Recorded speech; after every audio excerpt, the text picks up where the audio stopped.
नमस्कार, पहाड़ प्राइम में आप सभी का स्वागत है। मैं हूं आपके साथ अनु सिंह।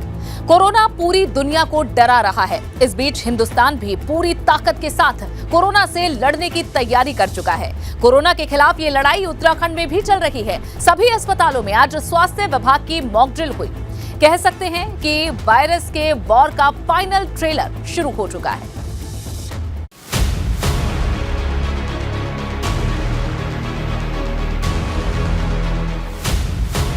कोरोना के खिलाफ हिंदुस्तान का प्रहार।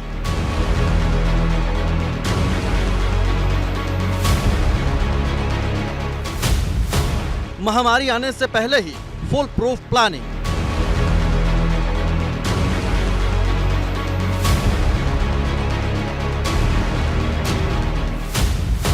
इस बार कोरोना पर होगा चौतरफा वार।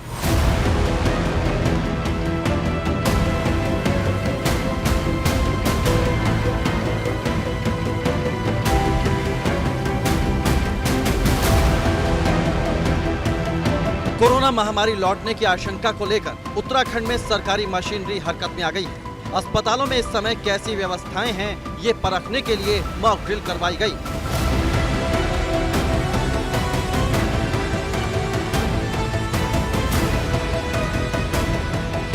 मॉक ड्रिल कराने का मुख्य मकसद ये देखना है कि अगर कोरोना के केस बढ़ते हैं तो स्वास्थ्य विभाग उससे निपटने के लिए किस तरह से तैयार है। कोरोना के नए वेरिएंट के बाद देश भर में सतर्कता बरती जा रही है और आज मॉक ड्रिल पूरे देश भर में की जाएगी। इस वक्त मैं देहरादून के दून अस्पताल में मौजूद हूँ और यहाँ पर कोविड को लेकर किस तरह की तैयारियां हैं उसको हम आपको पहले दिखा देते हैं। देखिए, ये कोविड वार्ड है और यहाँ पर आप देखेंगे तो पूरी जो व्यवस्थाएं हैं वो पूरी तरह से चाक चौबंद पहले से ही कर ली गई थी। पहले भी जो दून अस्पताल था वो कोविड हॉस्पिटल था। यदि कोविड की 4th वेव आती है, दिक्कतें होती हैं, तो इस तरह की व्यवस्थाएं यहाँ पर चाक चौबंद रहेंगी। सब किस तरह की अभी तैयारियां हैं हमारी? देखिए, कोविड की पहली सारी वेव में हमारा सेंटर जो है ये सेंटर ऑफ एक्सीलेंट रहा है उत्तराखंड के लिए और हमारी सभी तैयारियां पूरी हैं। ये जो एक 9 बेड का आईसीयू वार्ड है ये हमने शुरू से ही कोविड के लिए रिजर्व रखा हुआ है। हमारे पास पीपीई किट, मास्क, सभी दवाइयां बहुतायत में है। इस तरह की कोई भी कमी नहीं है। राजधानी देहरादून समेत प्रदेश के तमाम अस्पतालों में तैयारियों को परखा गया। स्वास्थ्य सचिव खुद मौके पर पहुंचे और कोरोनेशन अस्पताल का निरीक्षण किया। कॉन्सेंट्रेटर और सिलेंडर्स सप्लाई किए हैं, चाहे वो पीएचसी हो, सीएचसी हो, सब डिस्ट्रिक्ट हॉस्पिटल हो, डिस्ट्रिक्ट हॉस्पिटल हो। हमारी पूरी जो मेडिकल टीम्स हैं लगी हुई हैं। इसके साथ साथ जो मैनीफोल्ड है और ऑक्सीजन कॉन्सेंट्रेटर्स है उसको भी चेक किया, पर्सनली चेक किया। ऑक्सीजन कॉन्सेंट्रेटर तो मैंने खुद ही अपने हाथ में जाके लगा के जो ऑक्सीजन का प्रेशर है वो भी चेक किया। दून अस्पताल में 10 बेड का आईसीयू कोविड वार्ड तैयार कर लिया गया है। इसके साथ ही कोविड मरीजों के लिए जनरल वार्ड भी तैयार किया जा चुका है। ऑक्सीजन प्लांट भी एक्टिव मोड में है। हमारी तैयारियां तो पहले से थी, लास्ट ईयर थी, लेकिन इस समय हमको फंक्शनैलिटी देखनी थी क्योंकि लगभग 1 साल होने जा रहा है जबकि कोविड के केसेस कम हो चुके थे और अब लगभग काफ़ी कुछ कम ख़त्म सा हो गया था। तो अब जो है फिर से एक बार पड़ोसी देश में जो है दस्तक दी है, इसने तो हम लोगों को तैयारियाँ अपनी रखनी चाहिए पूरी।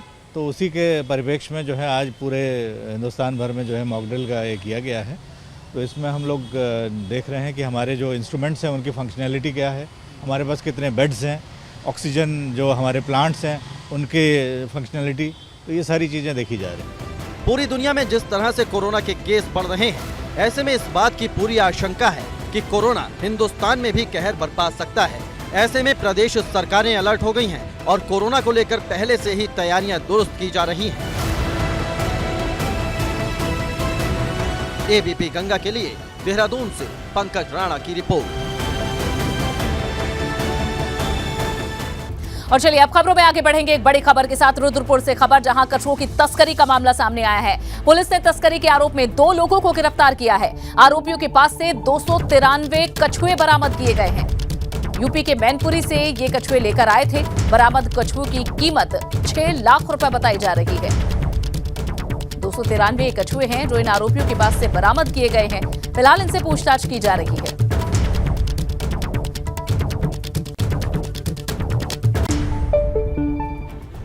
उत्तराखंड सचिवालय सेवा और सचिवालय में तैनात अफसर भी अब फील्ड में दिखाई देंगे।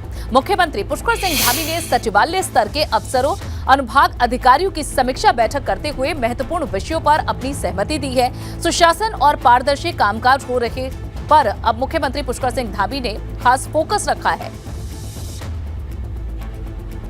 अनुभाग अधिकारी और अनुसचिव से लेकर अपर सचिव तक के स्तर के अधिकारियों की 2 अलग-अलग हम लोगों ने बैठकें करी हैं और उनके सबके सुझाव भी लिए हैं, कैसे उनकी अधिक से अधिक उपयुक्तता हो सकती है, कैसे वो शासन में पत्रावलियों को समय से उनका निस्तारण हो, उनका समाधान हो, उनका सरलीकरण हो। उधर कोरोना के बढ़ते मामलों को लेकर उत्तरकाशी जिले में भी प्रशासन चौकसी बरत रहा है। इसी को लेकर डीएम ने अस्पताल का निरीक्षण किया। डीएम ने अस्पताल में कोरोना की रोकथाम के लिए किए गए इंतजामों के बारे में जानकारी दी। डीएम का कहना है कि अस्पताल में oxygen cylinder, oxygen concentrator, bed, ventilator, ICU जैसे जरूरी इंतजाम कर दिए गए हैं। उधर हरिद्वार में बूस्टर डोज लगवाने के लिए ब्लॉक स्तर पर शिविर लगाने का काम शुरू कर दिया गया है। अधिकारियों का कहना है कि अगले 2 दिन में बूस्टर डोज लगाने का काम शुरू कर दिया जाएगा। इसके साथ ही अस्पताल में कोविड मरीजों के इलाज के लिए पुख्ता बंदोबस्त कर दिए गए हैं।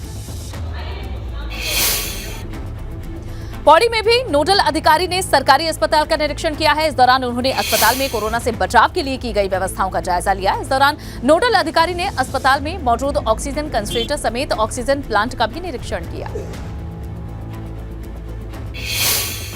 कोरोना की वजह से रामनगर में कॉर्बेट टाइगर रिजर्व में होटल और रेस्टोरेंट की बुकिंग कैंसिल होने लगी है। अभी तक तकरीबन 10% बुकिंग कैंसिल हो चुकी है।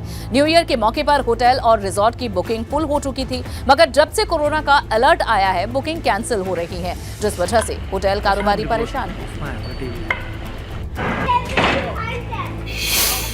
उत्तराखंड में पिछले कुछ रोज से पारा लगातार गिर रहा है, जिस वजह से लोग सर्दी का सितम झेल रहे हैं। पहाड़ से लेकर मैदान तक कड़ाके की ठंड हो रही है, जिसने लोगों को ठिठुरने पर मजबूर कर दिया है।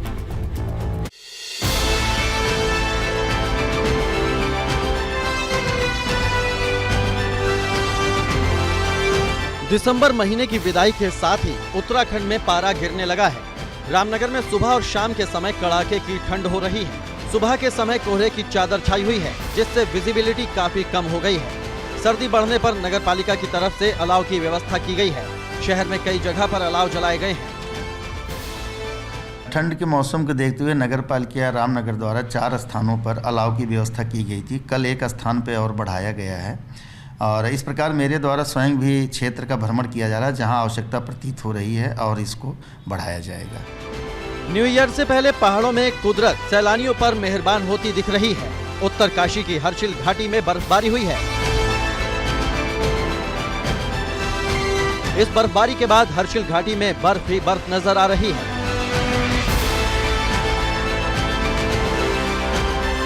हर्षिल घाटी में ये सीजन की पहली बर्फबारी है। पहाड़ियों पर भी बर्फ की सफेद चादर जम गई है। इस बर्फबारी की वजह से निचले इलाकों में ठंड बढ़ गई है। उधर उत्तरकाशी के उच्च हिमालय क्षेत्रों में भी बर्फबारी हो रही है। सुखी टॉप झाला में बर्फबारी हुई है। एबीपी गंगा के लिए उत्तरकाशी से दिग्वीर बिष्ट के साथ रामनगर से दानिश खान की रिपोर्ट। और वहीं हरीश रावत के धरने पर भाजपा ने तंज कसा है। भाजपा के प्रदेश अध्यक्ष महेंद्र भट्ट का बयान आ चुका है। अंकिता भंडारी केस कोर्ट में चल रहा है, कोर्ट के मामले में दखलंदाजी नहीं करनी चाहिए। महेंद्र भट्ट ने ये बयान दिया है। हरीश रावत के इस धरने को लेकर महेंद्र भट्ट का ये कहना है। हरीश रावत हमारे प्रदेश के बहुत भ्रष्ट नेता हैं और मुख्यमंत्री हैं। जब मामला न्यायालय में हो तो न्याय प्रक्रिया को प्रभावित करने का ऐसा काम इतने वरिष्ठ नेता को नहीं करना चाहिए। सारे विषय न्यायालय के अंतर्गत हैं और सरकार ने तो जिन विषयों पर सरकार से सहयोग की आवश्यकता थी, जांच एजेंसी को सहयोग हमने किया है। अंकिता भंडारी मामले को लेकर पूर्व सीएम हरीश रावत ने 24 घंटे तक उपवास और धरना दिया। हरीश रावत देहरादून में गांधी पार्क के बाहर धरने पर बैठे रहे। पूरी रात उनका धरना चलता रहा। जब सुबह हुई तो हरीश रावत ने योग भी किया। 2 अलग अलग तस्वीरें आप देख रहे हैं। एक तरफ हरीश रावत रात के समय धरने पर बैठे नजर आए, तो वहीं दूसरी तस्वीर में हरीश रावत सुबह के वक्त योग करते दिखे। सरकार ने खुद ही कहा है कि और सब भी सप्लीमेंट्री चार्जशीट्स भी लग सकती हैं। और भी सरकार की तरफ से कुछ बातें कही जा रही हैं, इसलिए मैं SIT की फंक्शनिंग पर कोई टिप्पणी नहीं करूँगा। मगर जनमानस में एक बात बैठ गई है, न्याय नहीं होगा, जांच नहीं होगी, इसलिए लोग कहते हैं कि साहब हाई कोर्ट की देखरेख में CBI जांच करेगी।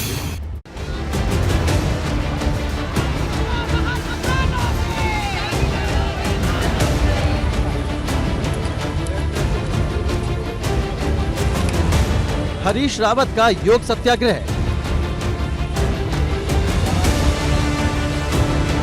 धरने से उठते ही हरीश रावत ने किया योग।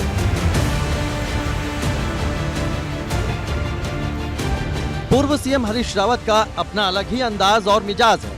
अंकिता भंडारी हत्याकांड को लेकर हरीश रावत देहरादून में गांधी पार्क के बाहर पूरी रात धरने पर बैठे रहे। हरीश रावत की मांग है कि अगर सरकार ने रिजॉर्ट में आने वाले VIP का नाम उजागर नहीं किया तो आंदोलन बहुत बड़ा रूप ले लेगा। सरकार की तरफ से आधिकारिक बयान विधानसभा के पटल पर आया है, कहा है कि वहाँ VIP नहीं आया था, वहाँ एक कक्ष है VIP, उसमें आने वाले प्रत्येक व्यक्ति को VIP कहा जाता है। तो एक चतुराईपूर्ण बयान जो है, कहीं ऐसा तो नहीं है कि उस VIP को बचाने का, ताकि वो न्यायिक प्रक्रिया से और लोगों की नज़र से बच सके, ये प्रयास तो नहीं है। यदि मुख्यमंत्री चाहें तो उस बयान को मैं कहूँगा उत्तराखंड उनको अवसर दो, उसको संशोधित करें, उसको वापस लें। कड़ाके की ठंड के बावजूद हरीश रावत रात भर धरने पर डटे रहे। हरीश रावत के साथ उनके समर्थक भी धरने पर बैठे थे।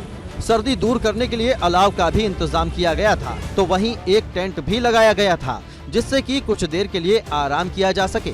सुबह उठने के साथ ही हरीश रावत ने पहले योग किया। योग हरीश रावत की दिनचर्या का हिस्सा है, इसीलिए वो धरना स्थल पर भी योग कर रहे हैं। हालांकि भाजपा हरीश रावत पर तंज कस रही है। भाजपा का कहना है कि पहले हरीश रावत को अपनी पार्टी की चिंता करनी चाहिए। आप यदि देखेंगे तो उनके धरना प्रदर्शन केवल और केवल मैं समझती हूँ कि मीडिया में रहने का एक माध्यम है, इससे ज़्यादा कुछ नहीं।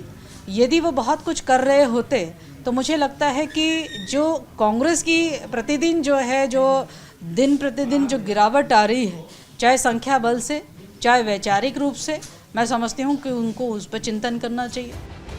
हरीश रावत ने अपना धरना सोमवार दोपहर 12 बजे शुरू किया था। उन्होंने अंकिता भंडारी मामले को लेकर 24 घंटे के लिए धरना देने का ऐलान किया था। मगर बड़ा सवाल यह है कि हरीश रावत के सत्याग्रह के बाद क्या सरकार VIP का नाम उजागर करेगी? ABP गंगा के लिए देहरादून से अजीत सिंह राठी की रिपोर्ट।